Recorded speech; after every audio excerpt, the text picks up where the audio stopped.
Hey everybody, welcome back to another exciting episode of the VOD Squad. Now that I found the right scene. This is episode 95 on August 22nd, 2018. My name is Clyde. And today I am joined by Jimmy Trammell. Hello everyone. Matthew Ross. Hello everybody. And Michael Aston. Hello everyone. Yeah, when we just went through that whole thing trying to set up the Skype video, it would have helped if I had put the four-way on the correct scene so that when I go to click on grid, the grid's actually there. So you'd think, like, it's only episode 95. We're still figuring this out. So well, this is the episode where we get screwed up by Skype, so that's okay. Yeah, well. Yeah, they had hit a point where it was perfect, so then they started devolving it, and we've been going backwards every week, and every week it's a new thing to work around. But you know what? We're here. We got this sort of, yeah, he said, as Bad Weave says, after 80 or 90 more, you'll be ready for prime time. Well, if everything goes right in the movie draft, one of us may be in prime time soon.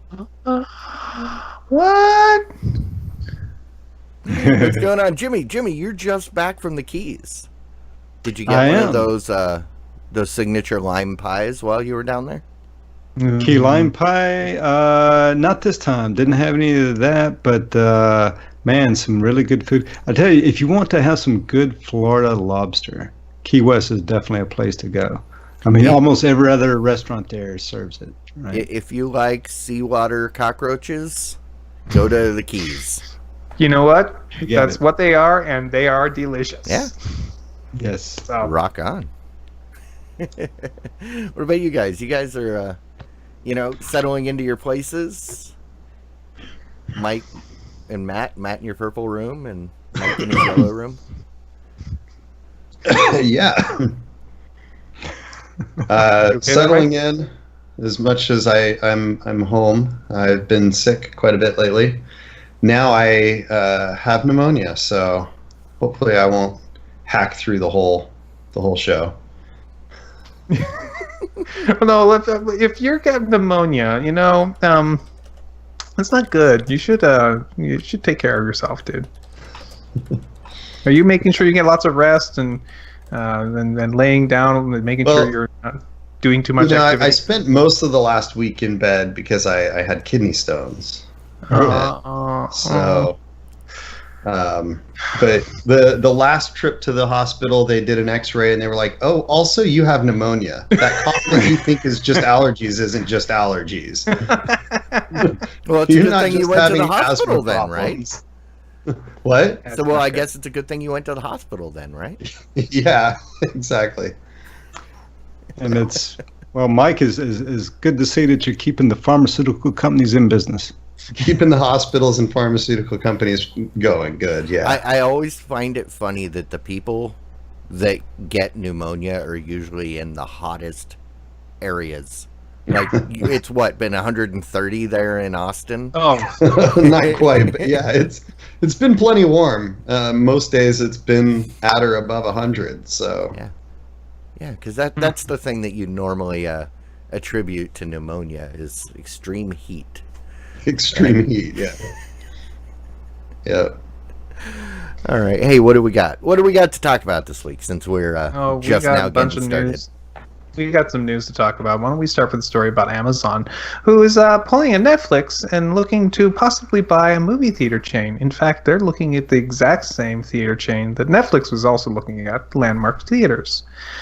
This is them also looking at expanding their empire, about them trying to see if they can put some of their original shows into theaters and available for people to watch, just like that Netflix was looking at possibly doing. But there's also some questions about whether or not this is going to be something that the SEC, Security Exchange Commission, would be okay with, because there's actually an old ruling about the movie studio owning the theater. That's why you have Fox Theaters and not owned by Fox anymore. Yeah.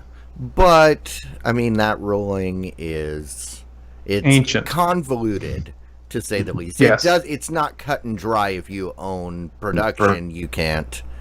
Whoa. Uh-oh. Who left? It wasn't me. I'm still Wasn't here. me. Okay. I lost video Clyde, for Michael. Matt and You lost my video. yep, Yeah. and Mike. What? Oh, you lost me as well? Yep. Hold on. It says you're there, but I don't have video for you guys.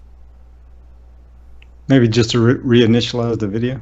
Well, I don't know. I Is how. that just better? turned mine off and back on. Yep, that's what I mean. Oh. Turn it off, back on, Mike and Matt, and see if that I doesn't did correct it. it. Didn't help.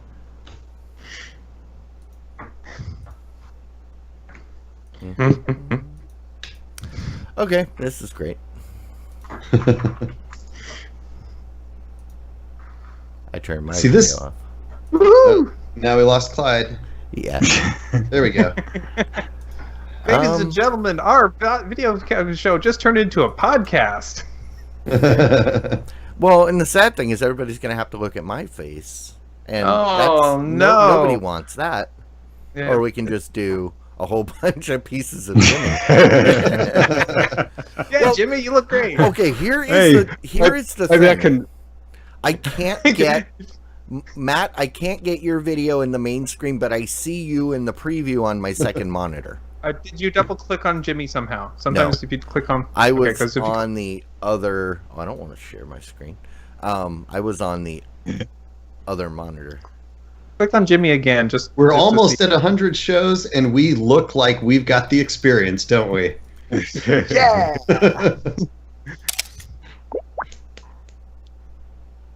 Okay. No, I don't want that. Go away. What is this? Okay. I am. Oh, window. Hey, I just found an option to change it from float to window, which helped. Audio and video settings. What else we got? Huh, okay. No, nothing usable. All right. Well, let's try this again. Hey. Yeah, but I need to. Great. Trim a little bit. Yeah. And Beam has good advice. Just quit. No, turn it off and back on again. Tech support, did you try turning it off and back on again? No, turn it off and turn it back on again. Push the button. Push the button. You do know what a button is, don't you? I'm Are sorry. Do you- you live in the past? I've watched like the first episode of that, and I really liked it. Oh, I- first, I need to watch that. I've only seen the first season of the IT Crowd. And, well, there was yeah. only Well, there was only a couple Watch out seasons. for Then four they seasons. did that movie to wrap it all back up, and it was good. Oh, the finale. Yeah, the finale. They did that, and that one was good as well. I will have to watch it again. And but it's all good advice. All right. If Well- Hey, we're back. So where we were, what were we Amazon, talking about? so as Something I was about saying, movie theaters, right? Amazon wants to buy Landmark, and Yes, as I was they saying, there are laws in place from the 40s that prevent production studios from owning theaters, but it's not cut and dry. It's not there. It's very convoluted because You know, at the most basic, what that was about was like Paramount and Fox and, you know, MGM. They would own the theater and only show their movies, Right. Yeah. or they would, and it was an antitrust issue. But, you know, if I wanted to open a movie theater and only show my movies, I could do that. Right, You because you're not a large distributor of So yeah, movies, so. I mean, so whether or not that'll be a problem is questionable, but I don't think it would be an issue because Amazon is not Yeah. like a Paramount, Yeah, which the it's law is Amazon- actually named after. Right. But if So- Amazon just puts other movies out, then they'll be fine. That's Yeah. basically, I'm guessing, about that works. Does Amazon actually produce the movies? Because don't they usually have other production companies produce the movies, and they are like, it's an Partial. Amazon original, but it's produced and everything else by other But companies. If They I basically- remember right, Amazon bought a production company. a Oh, while back, right. That sounds right. which they're Well- using to produce some of their stuff, but not all of their stuff. Yeah. So I don't know. I mean, you know, all this is interesting, but I don't know. To me, what I kind of read into this, I'm kind of reading between the lines here. To me, this seems like it's a play for Amazon to get the nod for Academy Awards and that kind of thing. Because don't they actually have to play in a movie theater or something to qualify to get the Oscar nomination and that kind of thing? That So is maybe they're not, you know, about trying to exclude their material to certain block of theaters, but they just want to make sure that theirs get into theaters so that it gets and I don't the think Oscar that, nod. I mean, they can already get their movies into theaters if they want to.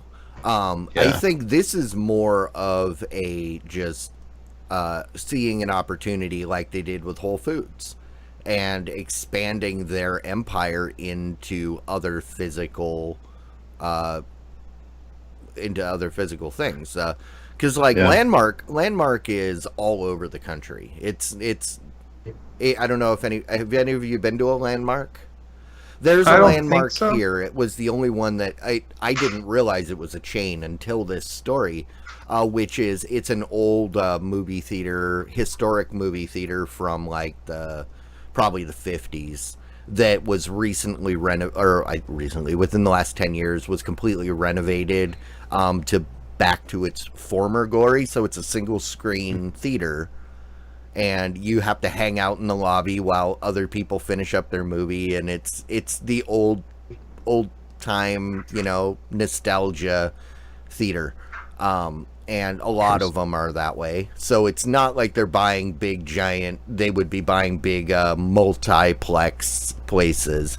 There may be a few, but for the most part, they're single screen, limited showing, you know, just kind of cool theaters that also not really competing. They don't really compete with AMC or Regal or any of the other big ones, but So then, Well, so if it's not awards, then what's the end game here? Is it just to give Prime members another perk? maybe. Yeah. See, I think you know. I mean, there's certainly a number of possibilities. Your idea about awards may have a small factor in this. It may play into things. I can't imagine them caring enough about awards to spend this kind of money because they do great without awards, and they have other ways to get awards. There are some awards they can get anyways, and there's other awards that, you know, yeah, they've been locked out a little bit of some, but I don't see it benefiting them enough to justify the expenditure. Prime benefits is another possibility that they kind of indicated in this particular article. But I also think that one thing that Amazon is really, really taking point on is they're identifying the fact that there are opportunities that there are certain things that just are not as well done in internet space as they are in real life, IRL, right? They have their Amazon Go stores because while they have Prime now, there are just things where you want to be able to stop at a convenient mini mart and grab something right then and there and get it on your way home from the office. They bought Whole Foods because groceries tend to be things that people want to go pick out their produce so that they can pick the vegetables and fruit that's ripe to them and stuff like that. And they've kind of synergized with that too, with Amazon. Like here, there's a Whole Foods 360 close to us, and we can do Amazon Now for like a few bucks. We can have them deliver the Whole Foods 360 food to our house. But there's still a physical brick and mortar store that's very convenient to us, and we can just hit that store. So I think what they're identifying is certain things still work really well in brick and mortar, and maybe there are certain shows and certain events that you want to experience with a group, like actually with people, not simultaneously on Twitter or something, but like with real people in real life in a theater. And these types of theaters, the kind of kitschy throwbacks to nostalgia and stuff, provide a really great opportunity for certain types of shows to be viewed. And I think that maybe that's what they're looking at, is they produce a variety of shows, and some of those shows would be really well experienced in person as a group on release day, and then maybe hit Prime the next day or the week later, so that they can have that special experience for certain people. That's just a thought about it, but I think maybe that's what they're going for here. I had a thought. I had a thought while you were talking. So, if the action of Amazon purchasing Landmark results in this old rule being either overturned or reconsidered, would that be considered a Landmark decision?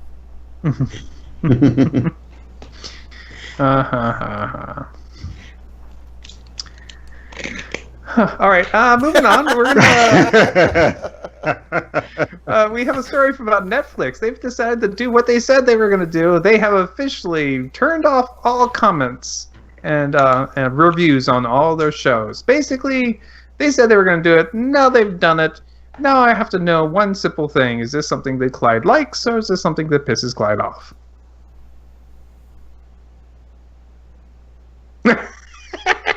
You know, the thing that really, I was reading through the article, and the thing that really made me groan was because they said, Netflix basically said, see, nobody's using it. Yeah, nobody's using it because you took away the star system a year ago, so there was basically no benefit to using it anymore. So, you know, you made you forced a situation where people weren't using it, and then now claiming, oh, well, yeah, we don't need them because, see, no, it's been like a year and nobody's doing anything with them. Well, yeah. I get a little bit what you're saying. I think, personally, I haven't used them in a long time. I did very seldom use them before. But as a general rule, I've found my recommendations to actually be really good. I'm never hurting for things to watch on Netflix. See, either the recommended ribbon is really good, or more likely, I have 30 shows that my friends have told me that I need to watch. And so when it comes time to watch a show, I'm never looking for something. I'm just like, okay, let's watch, this. Let's watch this. Or go to my list, because every time I see a show that I want to watch or that a friend tells me about a show, I add it to my list. And so I can just go there and pull up the next one that I want to watch. I can show, just from my usage, the minute they took away those star ratings, my usage of Netflix dropped dramatically because the recommendations became terrible. Because I was no longer, because I've been using it since day one, and I've been cultivating with proper stars. So when they recommended me something, I knew it fit within what I liked, and I could watch it. And now I don't rate anything, because if it's either great or it's terrible, there is no in between. If I Right. didn't really like something, but I didn't hate it, I'm not going to give it a thumbs down, and I'm not going to give it a thumbs up because I didn't love it, I didn't hate it.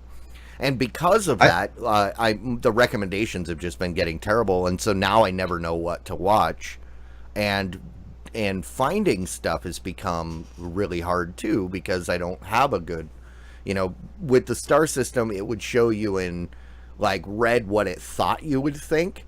Yeah, well, we think you'll think this is 4 stars. Usually that stuff I could watch it, but now I don't know. And I used the I did a lot of reviews, and I relied on especially in the early days when you had to add and remove stuff in the queue from your desktop or from the website. I relied on the reviews a lot there too. So yeah. I just don't like their reasoning. It's like saying, you pour a bunch of chemicals in the pool and then say, hey, nobody's using the pool. Why do we even need this? Let's just get rid of the pool. Right. Yeah, nobody's using the pool because you made it unusable. Right. Well, so the good news is Netflix is so popular and has so much good shows that you will find recommendations from other sources outside of Netflix themselves. So I don't think they will feel this all that much, all truth be told. You will, but I don't think they don't will. care. I mean, that's why they forced this. I think they just wanted to clear up some storage. They had a bunch of nodes that were probably they thought would be better served. I would take a completely counterpoint to that, because while I understand that there are people like yourself, Clyde, that have really bizarre interests and tastes in shows, for the mainstream, though, I think that it actually works really well. Like I said, I almost always like everything that's on my recommendations list. Also, the reality is they can take more out of the shows that I do watch. And my assumption is that they're taking some consideration into the quantity of time I place in the show, because every time I finish watching a series, I see more shows like it recommended. And I'm pretty boring, I guess. I like a lot of supernatural type shows, things like the Van Helsing show that I recently watched and Winona Earp and stuff like that.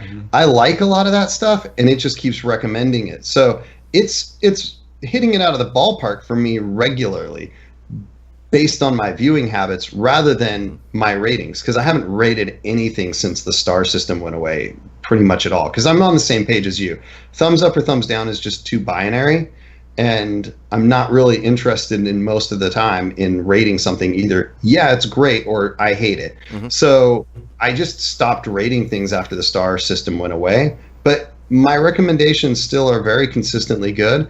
I think they believe that this is a more effective solution for people, and while they realize that they probably piss off a few people, they probably don't piss off that many. Yeah, I mean, they're lucky because, I actually thought about canceling my Netflix recently because I don't use it, and except for every once in a while. But then there's other people that share my account, so it's like, all right, I guess, whatever. So. Yep. All right, Star Wars Resistance is coming out onto the Disney Channel and the beginning of October, and we've gotten a new trailer. And I basically put this in for Mike to talk about, seeing if he liked the new cel shaded look of this. Honestly, I haven't watched the trailer, so what? I'm running behind. But part of it is that I seldom watch trailers, right? Like I like to be spoiler free, and I feel like trailers often give away a bit too much of the show. Now, on a TV series like this, I probably would watch the trailer. I just have been, like I said, I've been sick. I haven't watched much of anything recently. I'm really excited about this. I'm excited about the series. The Resistance falls between, I don't know exactly when, but it's somewhere in the time between Return of the Jedi and A Force Awakens. And so it's during that 30-year period where the Empire has fallen, the First Order is on the rise, and the resistance to the First Order is growing and becoming something. So General Leia Organa is forming the resistance, and it's got it's voiced by some of the actors from the show, like Oscar Isaac, who's Poe Dameron. He voices in it. Gwendolyn Christie's also slated to make some voice appearances. She's a lot of people know her from Game of Thrones, but she's also Captain Phasma. And so that's really exciting. Oscar Isaac's a great actor, and he did a great job with Poe, so it'll be exciting to see him in there again. So and if Poe is in it and she's the general, then it's got to be fairly close to the newer movies then, right? Right. Because she wasn't general for 30 years, was she? No, so obviously after Return of the Jedi, there's a large war after that where the Empire is still defeated, because killing the Emperor didn't end the battle, right? There's a lot of conflict that happened to eradicate the Empire's influence, and then after that, the First Order takes off and resurges. And so all I was saying is, Empire. if she's general and that Poe guy is in it, then that should give you a little bit better idea of where in the lineage this takes place. Right. So I did watch the trailer. It is very Disney Channel-esque. It is very feel-good looking and feeling. It doesn't. Even more so than the other ones, in my opinion. It also seems a little stiff, but oftentimes these kind of shows do in the first season. So I was looking at the pictures, and it reminds me a lot of the current Voltron Legendary Defender, which is amazing, by the way. Looks really good. So yeah, the art looks beautiful. So hopefully I'll watch the trailer and see if I still am as excited about it. But I'm super excited. Okay. Yeah, let's see. Sounds good. HTC Vive is coming out with a new adapter you can add to your Vive system to make it wireless. It also makes this cool little thing on the back of your head, so you look look like you've got some type of ears on your head. This adapter should allow you, for $300, give you 2.5 hours of gameplay without any kind of wires needed. It will wirelessly connect your computer through a PCIe expansion card you put into your computer. So this is actually really cool. Whether or not it's worth $300, I don't know. But the one downside to the Vive was the fact that you were constantly tethered by this bundle of cables, which normally wouldn't be a big deal, except you can't see your surroundings. You're walking around in a space, and then you invariably, at some point, you will step on that cable. So yes, I don't know if it's worth $300 on top of a device that's already $1,000. But awesome. Realize that the Vive has come down a lot now. So it used to be like $799. It's come down to $500. The Vive has come down, but the Pro is out. The Pro is $1,200. That's true. Yeah. Yeah. And I'm surprised they don't throw this in with the Pro. But it basically takes the original Vive back to the same price that it was. With adding this, so you what you would have paid 2 years ago, you pay the same price now, but get not actually, because the regular Vive, the old Vive, is down to like $300, I think. So no, not that quite that low. It's but like yeah, it's $300-$400. I was just looking at it yesterday, so but yeah, so yeah. Either way, it still brings the price back up. If you're shelling out the money for the Pro, it'll be a little bit more difficult, but it's also one of those things that, kind of like you buy a car and they're like, well, hey, for $300 we'll give you a steering wheel. I kind of need that, so yeah. So all right, rock on. But I'm curious to see what the aftermarket will come out with. What were you gonna say, Jimmy? I was going to say, I'm going to show my age again here now. But what this gadget looks like to me, if you remember the old black and white TV show, My Favorite Martian, with the antennas. Yeah, a little bit. I was going to say it was it's one of those rodeo bulls that have the horns actually cut off. You still have the blunt, but yeah. Yeah, I don't know. I think it has a kind of an Asian look to it. So Yeah, I'm sure some people are buying this, but man, it just, yeah. Not your thing, huh? I mean, well, in the current implementation, virtual reality is just not.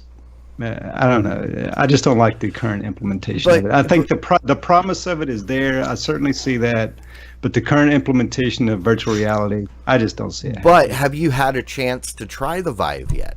Because I know last time we talked about this, you hadn't. Yeah, these newer headsets, no. See, and that's the thing. I was in the same boat as you a couple of years ago. I was like, this is kind of dumb until, because I had previous experience with Oculus and it made me sick. And then when I tried the Vive, it made me a believer. And yeah, so it's one of those things that doesn't make a lot of sense until you use it. And then you go, oh, okay. No. The completely immersive, being able to just wander around. But yeah, so sorry for the long link in the chat room. No, you're not. That is crazy. Look at that block of text. Google, you have URL shorteners. Use them. Okay. So Steam has kind of accidentally released and then kind of accidentally said, oh yeah, we're doing this thing called Steam TV, which is their own streaming service, kind of like Twitch, which is for video games. It's going to be integrated into the Steam client where you will be able to launch directly into a Steam TV on the web. But as of right now, it is only being used to do Dota 2 tournament. They're doing some beta testing. Would you guys like another competitor for Twitch? Sure, but I don't think that's what this is. But no, I don't know. No, I think this was more a competitor to like what are the other services that do over-the-top TV? But I don't know. All I know is I'm still angry at Steam for promising us the Steam box and then never doing anything with it. Because the Steam box was awesome. But okay, well, they made an announcement about that this week too, but that's beside. We don't have that story this week. I mean, was the announcement that they're bringing it back, or that nope, it's still dead? No, it's not. No, it's that they have emulation for Windows games on the Steam box. Yeah, because they just basically said, "Yeah, we're not going to do this anymore." But I don't know. They want to use this to broadcast, and you use Steam, then it makes sense. So Mixer is a competitor. YouTube Gaming is a competitor, and neither of those have done very well versus Twitch.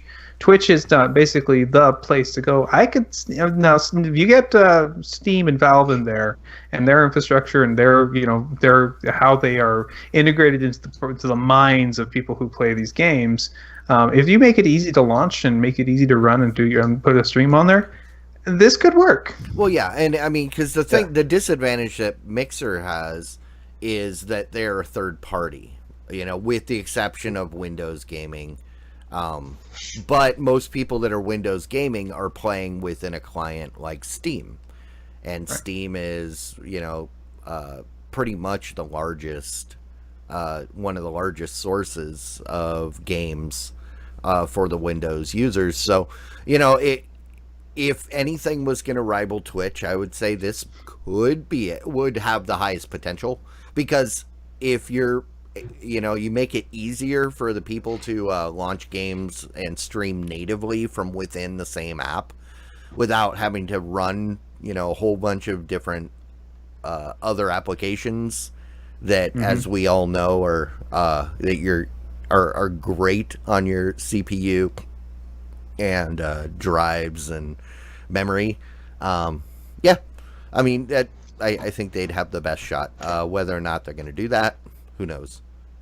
Yeah, this is interesting because there's a couple of things. Like, I think this appeals a lot from a game streaming Twitch competitor to the non-professional streamer, right? Like to the amateur streamer, because of the integration that it has, like everything that Clyde said, right? It's tightly integrated. You already have the account, the software, all of it's something you're already using.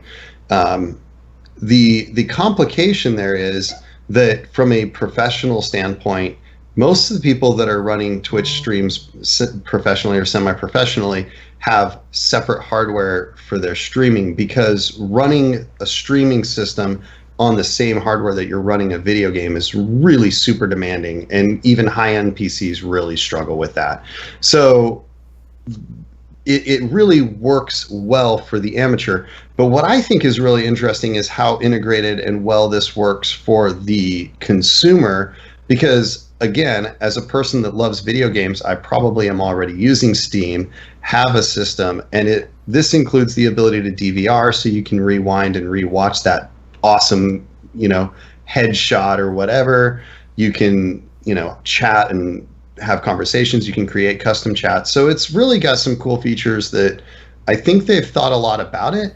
I'm interested to see exactly where this goes, what their end game is, because obviously Dota 2 esports and stuff like that is interesting. They're not going to make money off of just one type of thing. Obviously, they're going to have to branch out. They're going to do something else with it. So are they trying for a Twitch competitor?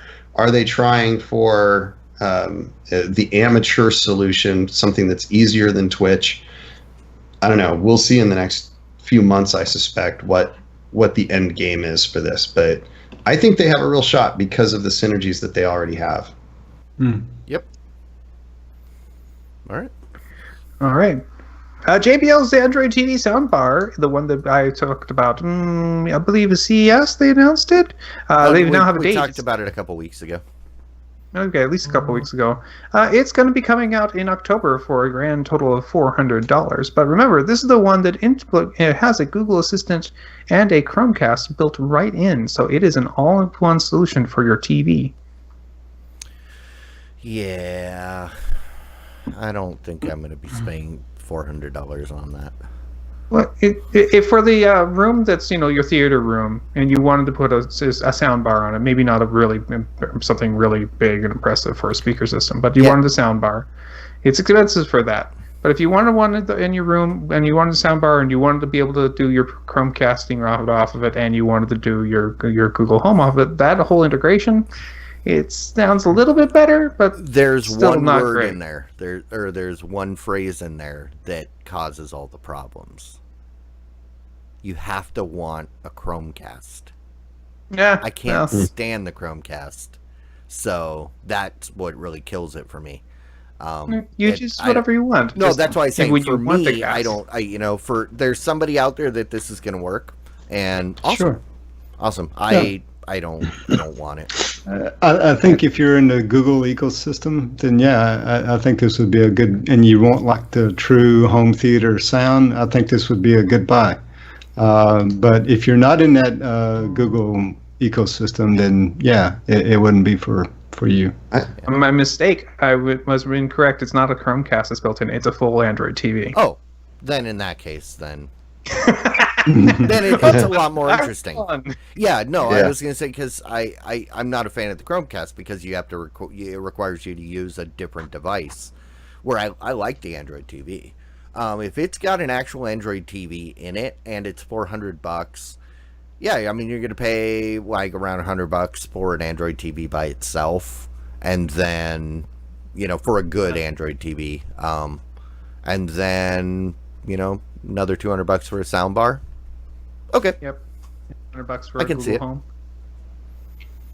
Like I said, it was just that one thing that really killed it.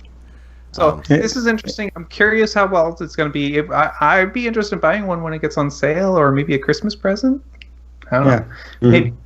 I mean, it's got the Google Assistant built in, so I mean, that's like I say, if you're in the Google ecosystem and you really want a nice, home theater system, I think it's a no-brainer. Yeah. I could see myself considering an Echo-based version of the same thing. I mean, there are some Sonos makes a soundbar that has the the Echo functionality built directly into it. It mentioned So- that in the article, but the Sonos doesn't have the smart TV interface. Right, it does not, and so that's one of the reasons why I said I would consider.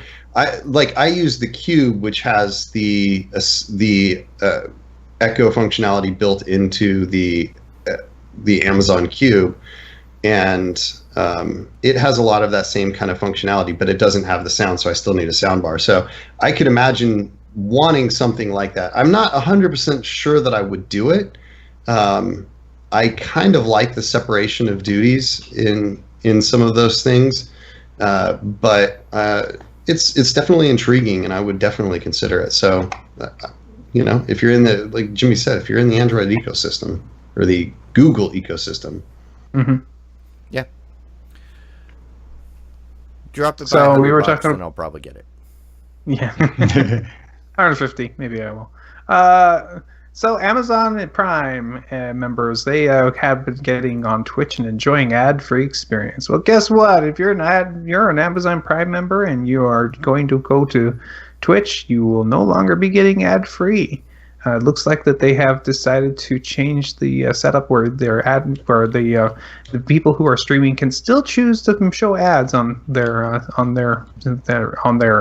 streams in order to make more money, but they can also choose to turn off the ads if they wish to allow the streamers to watch ad free. So it sounds like they're forcing ads down everybody's throats here, which kind of sucks. Well, I mean, it was a benefit that they never said it was going to be forever. All of the Prime perks could go away at some point. I honestly didn't even realize that was a perk. I didn't realize they had commercials on Twitch because I'm a Prime member. That's going away in October. Oh, well. Which makes me wonder if there was ads on this Twitch stream. Maybe you missed the parts where we had our mess up on Skype, and maybe that's a good thing. It was a great time for a commercial break. Well, I mean, but on the bright side for us, that means we can turn on commercials and maybe actually monetize this thing. Maybe. Yeah, earn an extra 20 cents an episode. Okay. Hey, the 20 cents is better than no cents, right? All right. Yeah, this seems kind of crappy to me. Apparently, there's MBeam says that there's a service called Twitch Turbo, which will disable all the ads. So you can spend $9 a month if you wish to take them all off now. Oh, come on, guys, $9. I mean, they're offering. They're always pivoting and trying to offer new services and find different inroads into people's pocketbooks, and Twitch Turbo is the new thing. And do you get any free subs with Twitch Turbo? I have no idea. Or credits or bits or whatever they use. I think you get all of this. You get all of the existing benefits of Prime plus ads, no ads. Makes me wonder if will push people away from Twitch and try out the other services like the Mixer and YouTube TV, and maybe even the one mentioned before. Can I remember what its name was? Steam TV. Who knows? Okay. You get ad-free custom emoticon set, a badge, extended chat colors, and increased video storage. All for $9 a month. Well, I wonder how much storage you get. So save your past broadcast right now for 60 days. We can basically only store 2 videos at a time. So this ups it to 60 days of videos. So that actually, if you're streaming, then that actually makes a lot of sense. So it seems like largely it would be more appealing to pros. Like being able to use more emoticons doesn't make a lot of sense to pay for. Ad free, yeah, not those for are not kind $9, of annoying, but not for $9 a month. So $2 a month. I mean, it's not for everybody. There's somebody out there that's saying, finally, and take my money. But and if you are that person, feel free to contact us at thevodsquat@gmail.com. We want to hear from you. I think Media King 909 said it right. They should have called it Twitch Purple. Well, they didn't want to get confused with the mattresses they're advertising. No.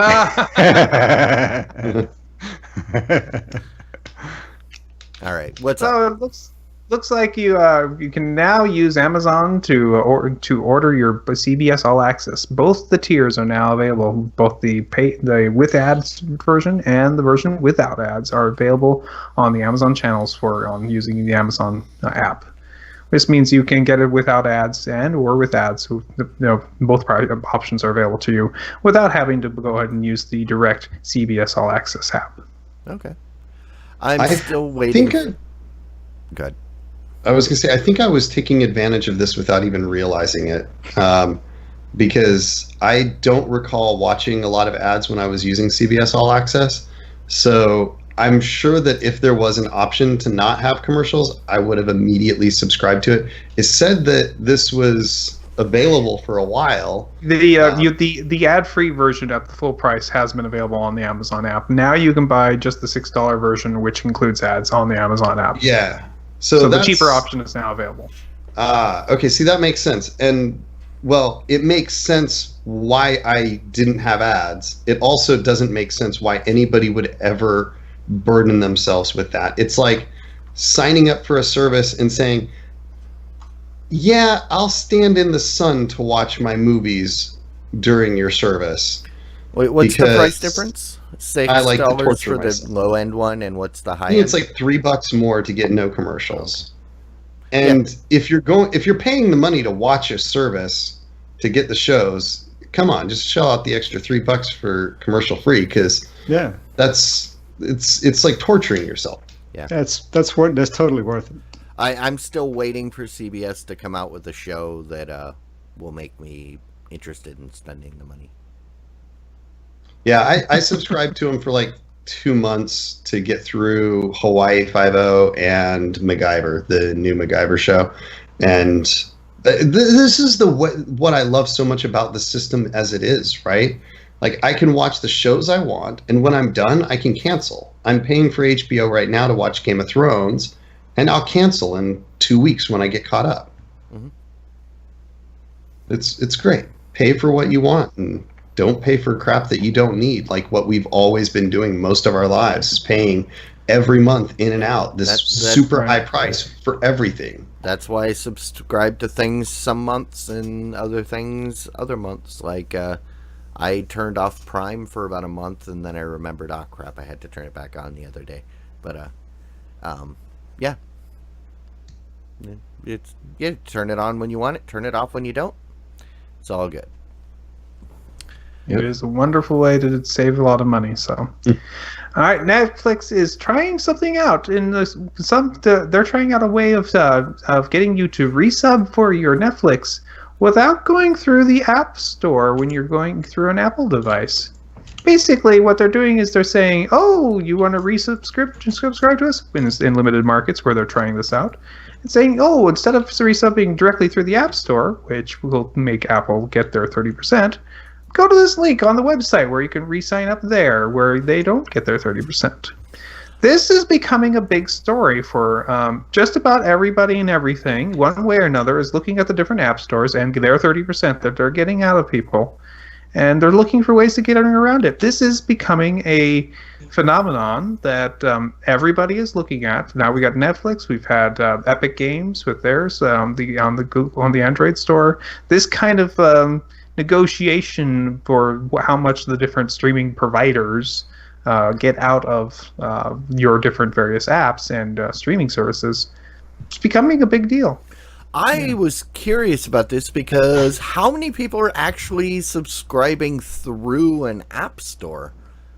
So if you're on an Apple device, like an Apple TV, and you click, I want Netflix, it says, sure, here you go, sign in right here. If you're doing that on the Apple TV, Apple's getting 30%. Yeah, well, if you're doing that on your phone, and it's an Apple phone, but like I said, because of this article, it made me wonder because, I mean, most people already have Netflix that they signed up for on the website when they get the device and they just sign into their account. Right. So, yeah, I don't blame them. I don't blame them. Well, yeah. I mean, I don't know. I mean, yeah, but it does kind of make sense to me because I mean, so guys like Google, guys like Apple, those kind of guys, they had the infrastructure to facilitate all of this, right? And now guys who are getting big enough, such as Netflix, to have their own infrastructure, they can now just have their own infrastructure and develop their own payments. Amazon does the same thing. Well, right. the So I thing is, mean, yeah, Netflix has always only, had this its only own makes payments. Netflix hasn't had its infrastructure going back to 2000 when they launched the DVD. Yeah, but not, yeah, I think you're missing the point a little bit, right? I mean, yeah, they've always had their own infrastructure, sure, right? But the thing is, you got to look at it from the consumer point of view, because why does somebody do it on their Apple TV or their Amazon Fire TV, right? Because they want to be able to do all that on one device on one account, right? So in the case of Apple TV, they want to pay for everything through their iTunes account. So they just pay in one account rather than, oh, I got to sign up for a credit card on this link, on this website, go to another website and then sign up that same credit card to that account and do it to however many subscriptions they want to have. Now they just do it all on one account. That's the appeal of it. Yeah, it's like CBS All Access. I signed up through Amazon, right? Super easy, one place, one click, or maybe 2 clicks. Guarantee you Amazon got 30%.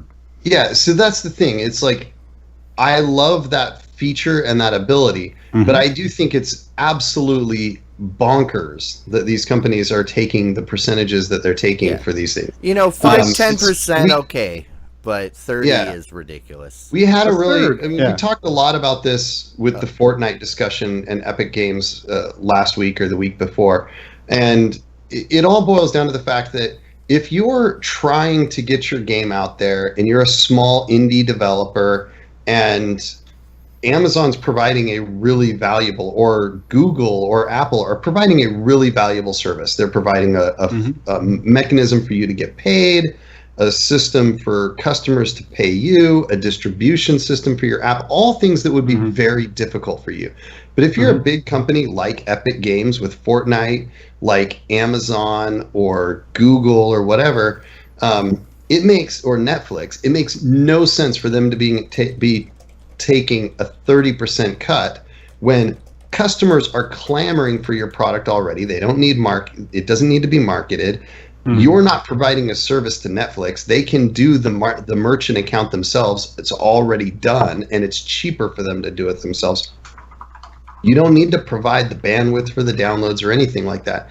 All you're doing is providing a walled garden for the customer and taking 30% for blocking other people from access to your customers.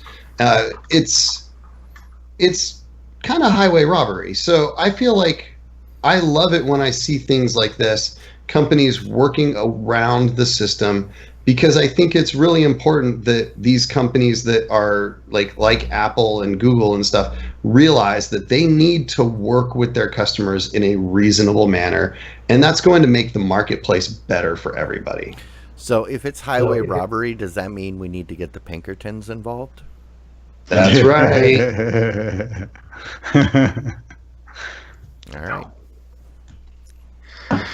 All right, and our last story of the day is the Grand Tour is coming out with a new season 3, and when they're coming up with the season 3, they're going to at the same time be releasing a video game. They've worked with them. Amazon is actually releasing a game that they're going to allow you to use to drive the various things at the various locations that they're showing in the show.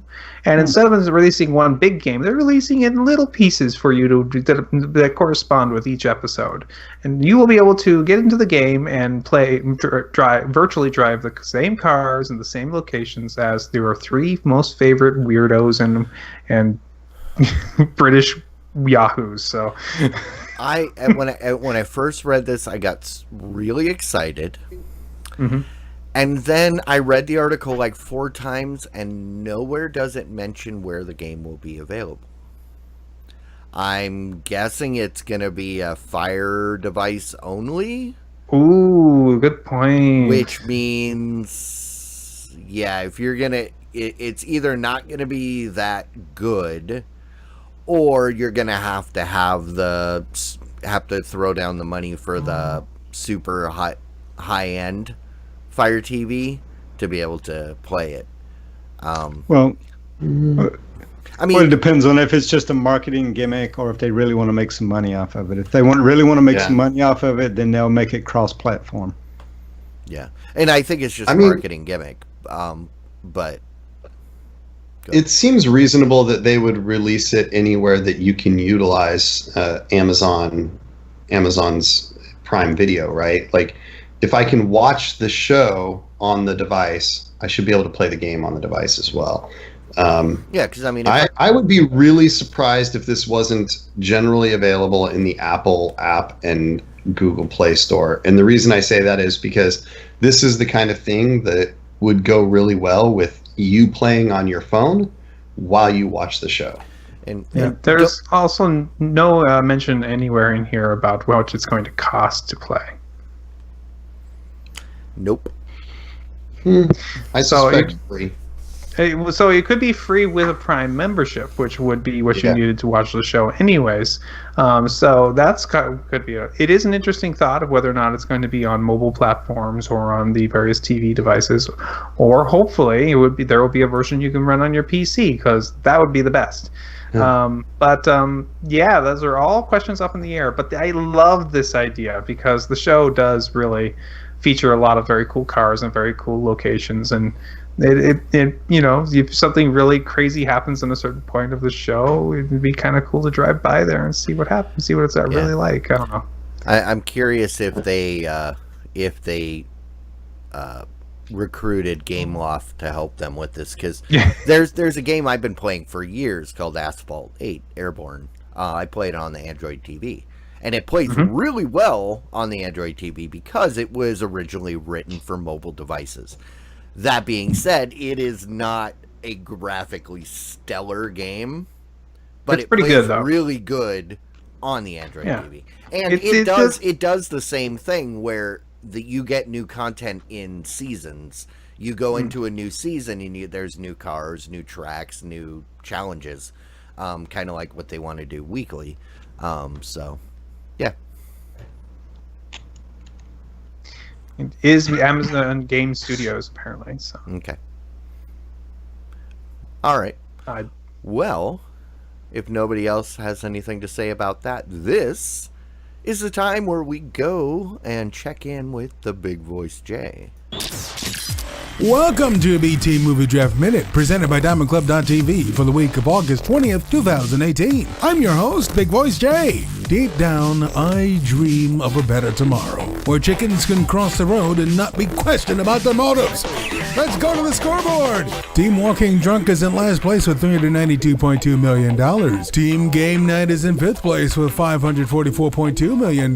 Team Retro Mysteries in fourth place with $720.5 million. Team Devon Squad falls to third place with $774.2 million. Team Have a Drink is in second place thanks to a $44 million weekend from Crazy Rich Asians, bringing their total to $773.9 million. And continuing to dominate in first place, it's Team Movie Party with $1,033.4 million. That's your Movie Draft Minute. All totals are accurate as of August 22nd, 2018. Well, guys, this weekend, my last movie comes out, which means after this weekend, there's only 4 more weeks of this weekly humiliation. Yeah, disappointing week. I was really hoping the last couple of weeks that we could eke out second place, but alas, our movies just totally stalled. Yep. And I didn't get a chance to look and see, what did the Crazy Rich Asians do? 44 million.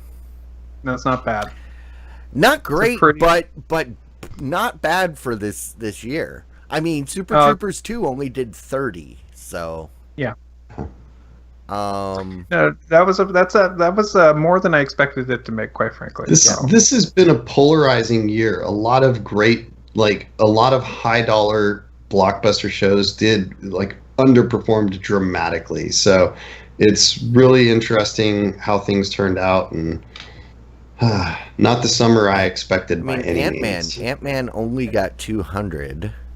The Yeah. first Purge got 68, which actually I think would be kind of high for that movie. Hotel Transylvania was at 155, which I guess right Well, about where normal. it should be. Mamma Mia did manage to get 112 for you guys. Yeah, and well, Skyscraper was only 66 million. yeah, that one does. I just do not understand. It just had all the right things, and it did not perform at all. So I have no idea why. I mean, even the reviewers, almost all the reviewers said it's a fun movie. Just don't think about it, walking into it. See, and that's have a what good people are time. saying right now about the Meg. And the Meg's doing okay. I mean, it's at $88 million.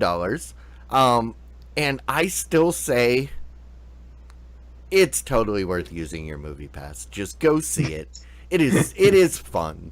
It is really fun.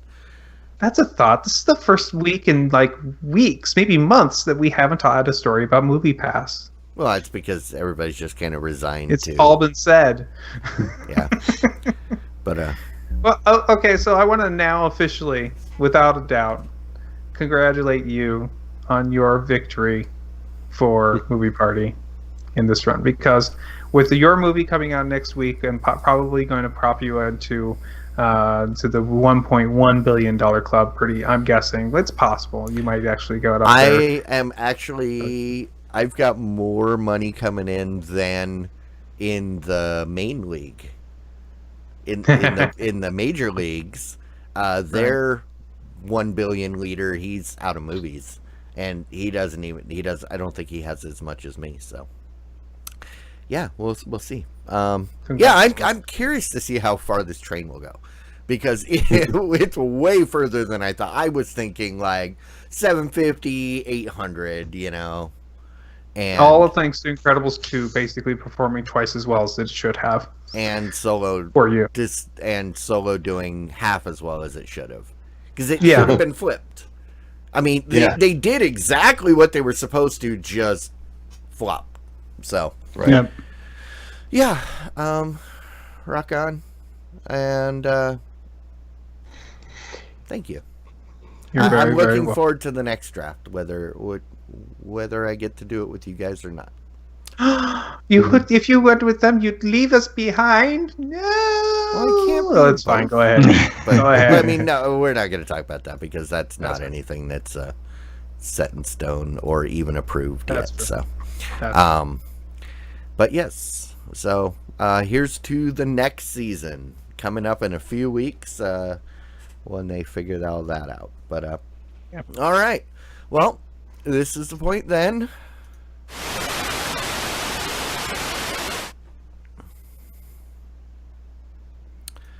All right, guys. Rants, raves, just general discontent. What do you got? Anybody? Wi-Fi sucks. Wi-Fi in general, or your Wi-Fi? My Wi-Fi sucks. Okay. What's the issue? So my old apartment, I was able. It was a weird, 3-story building where you had the top floor, the middle floor, the bottom floor, and a stairwell in the middle. Yeah. So I was able to put my one access point in the middle, and it worked great. My little Asus would just chug out, and everything would work really well. Basically, it had to bounce off of a couple walls, and no matter what, you'd have good Wi-Fi. Got this new house. It's kind of not shaped like that, not designed like that, and I put it in one spot and you can't get it in another. It's just it's a horrible situation. So, whoa. Talking to the wife, been talking about what we could do, and I just dropped the coin, and we're getting ourselves one Ubiquiti wireless access point to start, and we're gonna see. We went with the $99 version, which is the LR. No, not the long range one. We went with the. So our house situation in particular works okay in most places, except for in the garage. There's an extra room in the garage where it always sucks there. So we're going to put this one in a good central location. Which is the AC. This is the original, just the normal AC. Unit. Well, but that's what I was saying, because AC you've got the Lite, the LR, the Pro, and the Education. I think it was the Lite. Okay. That one's 89. I was going to say the LR is totally worth the extra couple bucks. It's 109. Those are the ones that I can do like entire facilities with just one. And they're kind of overkill and they're nice. Yeah, well, so that plus I went with the Ubiquiti switch to go with it, and so I've got and I'm gonna for right now use my router for right now. We'll figure out. I want to figure out how I'm going to do that and get an extra VLAN out of it. I don't think it could do VLANs. That's besides the point. I was going to say my recommendation would have been to just get the Unify security appliance. Right. And hold off on the switch because I've been running the Unify stuff. I haven't had the Unify switch. I just actually ordered one recently. It arrives tomorrow when I'm out of town. But yeah, that's not as necessary. The security gateway makes life a lot better. Well, the other piece of this puzzle is that my house is not wired for any networking. And so I also ordered all the equipment and the wire for me to wire the house, and so I get to have the fun sometime in the next week or two to crawl through the house's crawl spaces and to pull wire in places, and that will solve the problem of the access point for the wireless router being in this room, and for the only way for them to get a connection downstairs where the computers are, using a wireless access bridge, which also sucks. Well. Just remember, for the cost of a plane ticket and board, you know a guy who does that for a living. So yeah, I do it for a living. So that's fine. Mean to help. Yeah. Oh, okay. Also, mesh networks really do work. I was going to say because Unify, they do have the Unify mesh. Yeah. But those, it's same cost. And a mesh doesn't work if you don't have multiple antennas. So, if the access, the one I have, I'm using the Google Wi-Fi mesh, and it is expensive, admittedly. Like I got it at Costco for $300. I think I got it on sale for like $275. They currently have it on sale for that. What? That's currently what we saw. We were looking at that. 4 would be overkill. We probably would be fine with 2. It gives you 4 points, though, which I love, because even though I don't technically need 4 points, each one of them has a wired access to the repeater or node or whatever you want to call it. And so I can put one at my computer, at my TV, and on my computer, and get really... I have amazing coverage in my whole house, and every single major device is directly wired to a node, which gives me the highest assurance of quality. I don't have to have any extra wireless NICs or anything like that. So I'm super happy with that, but it's expensive. My problem with my plan with Ubiquiti is to see how well this does to cover the house. I suspect it will work better than where it's currently stuck in this cabinet here. Mm-hmm. And so being out in the open will be better for that reason. But also that garage room, which is all separated, I was thinking of looking for a cheap used wall mount version, the one that goes on the wall, like a wall outlet version of that, because that would be perfect for that little room. Even if it's an N, doesn't even need to be AC, but it would work. It would cover that room, and because it's got all the gaming consoles and all that, and so it needs something out there. So. But keep your eyes open for a security gateway, the Unify security gateway. I got mine for $50 at Micro Center because it was a open box. Somebody bought it, they thought it was something else and returned it. Gotcha. And so I got it like half off. Actually brand new. I think they're less than $100 now, but if you're going to use the Ubiquiti stuff, that the security gateway is the thing that ties it all together and makes it worthwhile. We'll see. I might be using a pfSense in the short term, but I also have one more rant. Mm-hmm. I want to know who put in my rants and raves all this other stuff that's not my stuff and left in the rock. Okay, I'm done. So. This long list of things that I put in Matthew's name because I can't read. It's okay. See, this is why I have he these. couldn't even read it. through his rage. So now I can actually see, oh, wait, that said Matthew. I saw an M and a lot of letters after it. I thought it said Michael. It's all just the first letter. That's all you need to read. Whatever. Yeah. Anyways, yeah. So I'll quickly run through a gamut of things that are. One thing I want to rave about. I'm watching Game of Thrones. Just finished season 5. It's definitely a polarizing show in the respect that it's ultra violent. It's definitely an adult show, but it is a very, very well written story, and it has some really interesting and great characters, and I'm really enjoying the quality of production of a fantasy epic. And it's got me super excited predominantly about the fact that it's bringing fantasy epics to the limelight, which Game of Thrones is largely the reason that we have a pilot for the Wheel of Time series coming out. So that alone is justification for loving Game of Thrones. Next, I want to mention I have the Echo Cube. You all know that. Been pretty happy with it up until about the last week. All of a sudden, I'm having to manually hard reboot the thing, unplugging it, powering it down and stuff every day, at least once a day. Driving me crazy. I got to get on the phone with Amazon and talk to them about what's going on, but super frustrating. Also, a little bit more hate for the Amazon ecosystem that I've bought my heart and soul into. Ordered a Echo Pro, and it came with a Philips Hue bulb. Impossible to connect the Philips Hue bulb to the Echo Pro. It is. There's nothing wrong with the functionality, like conceptually, but this particular bulb just will not connect. Period. I followed every single troubleshooting step like 60 times. Will not happen. Also got to call Amazon to talk to them about that. And lastly, I bought a new 4K TV. Oh. Took the plunge with a 49-inch TCL. Okay, hold on, everybody. Whoa. It's mounted for my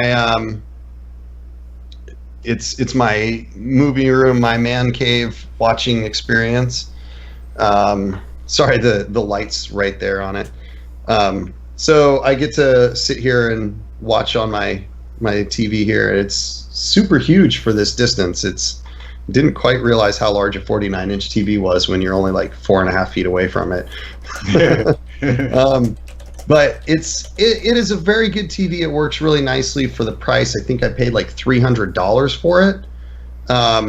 But I would say, if you're looking for a main TV, probably spend a little bit more. The black reproduction, especially in darker shows like Game of Thrones, there's definitely some banding, and it's not good gradation in the blacks and dark grays.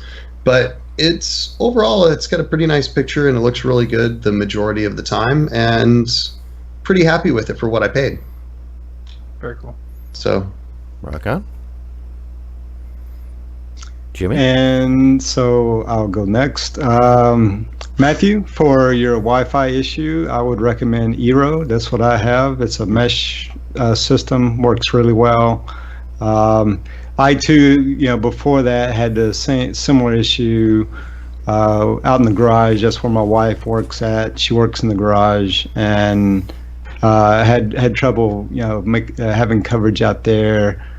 Before, I used to make like a bridge. I'd do like, 2 Wi-Fi routers and one of them in bridge mode and try to bridge it out there. That would work okay, but then at times that didn't work so well either. But ever since I put up the Eero, plugged up one of the, what do they call those things? One of the extenders. I forget.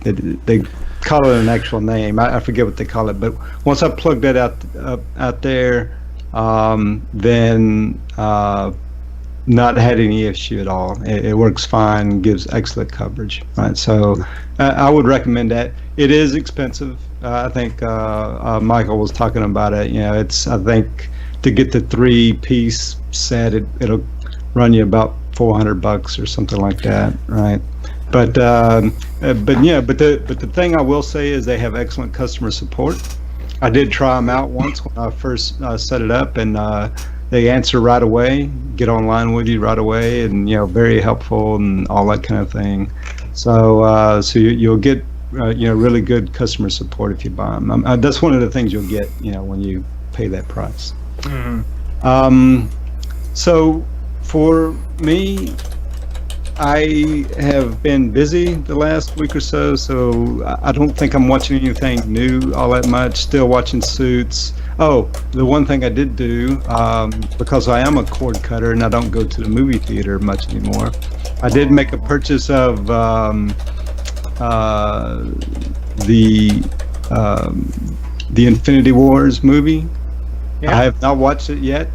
I plan on watching that this weekend, right? So once I watch it this weekend, I'll come back on next week's show and let you know what I thought of it.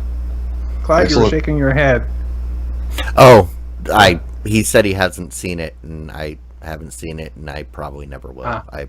Okay. I've completely lost interest. If it's as boring as Civil War, I'm done. It's.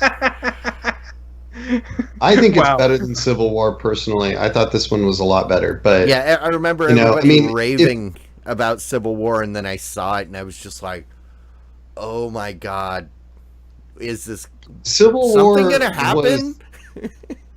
Civil War was definitely better than Age of Ultron. So I think that's why people got super I actually excited enjoyed about it. Age of Ultron. I enjoyed Yeah. that one. Clyde, you're so- so backwards from everybody. I swear. Well, Yeah.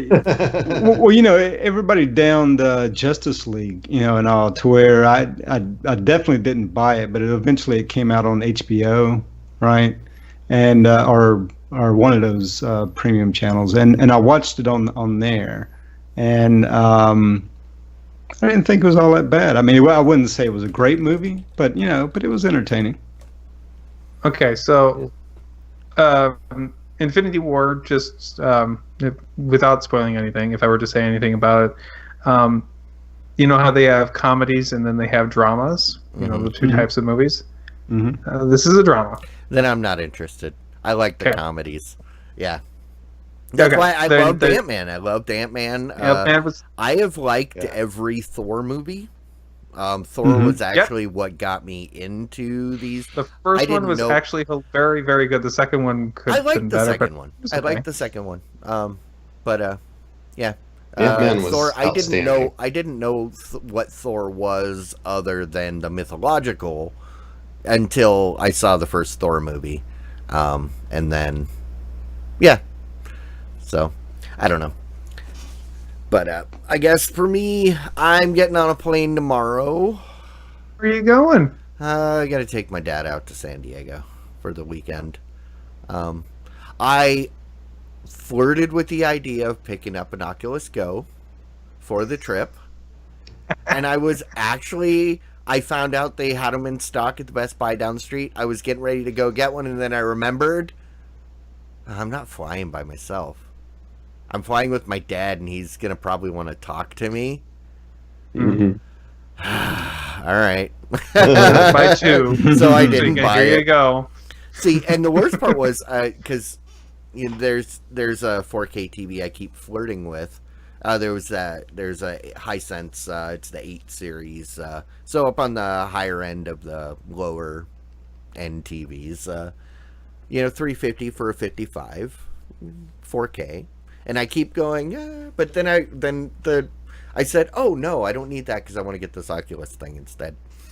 But then I didn't get it, so I don't know. Well, we'll see. One of these days.